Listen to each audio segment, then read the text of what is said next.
part of a joint task force investigating the wildfires. We're looking for any of the kids who were on that school bus. I think it can help you. Oh my God. We're gonna get you out of here. Well, I don't think it's a 7-foot-tall monster. But you're not so sure he's buried there.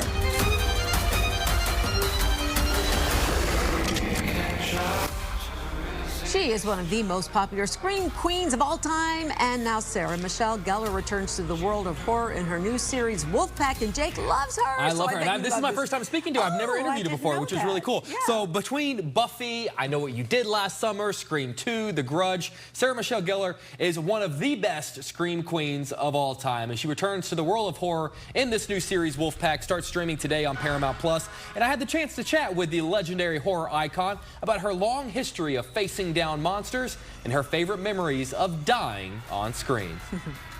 I feel like throughout your entire incredible career in horror, you have faced so many different kinds of villains, whether it be werewolves or vampires or man in slickers or Ghostface or curses. So I'm curious, how does the villain of any particular story affect your experience? As an actor, what's the difference between facing a werewolf or a vampire or a killer with a hook? Well, the hook hurts.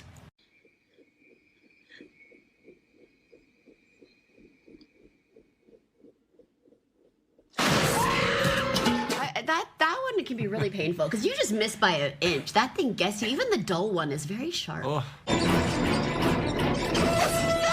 How many times did he miss on set? It's more like how many times did I miss and get hooked by it? Well, why weren't they rubber? That's my question. I guess because if you hit it, it would show that it was rubber.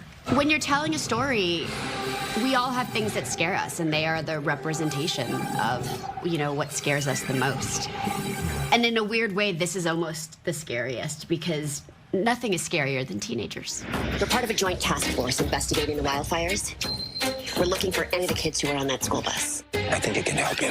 I used to be one, and they're terrifying. I have one, yeah. I know. Do you want to leave a message for someone?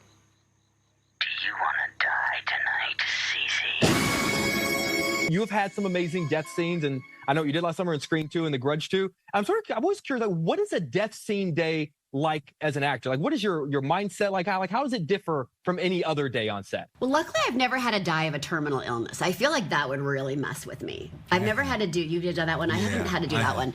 My favorite story, though, was the Wes Craven story, was Wes Craven, when characters had to die and be bloody and in these weird positions and whatever, he would always do it with you so that you didn't feel like you were, so if they were pouring blood on you, he would pour it on himself. Like, he was that guy that got in there with you, and I don't know, it always makes me think very fondly of Wes when I think of stuff like that.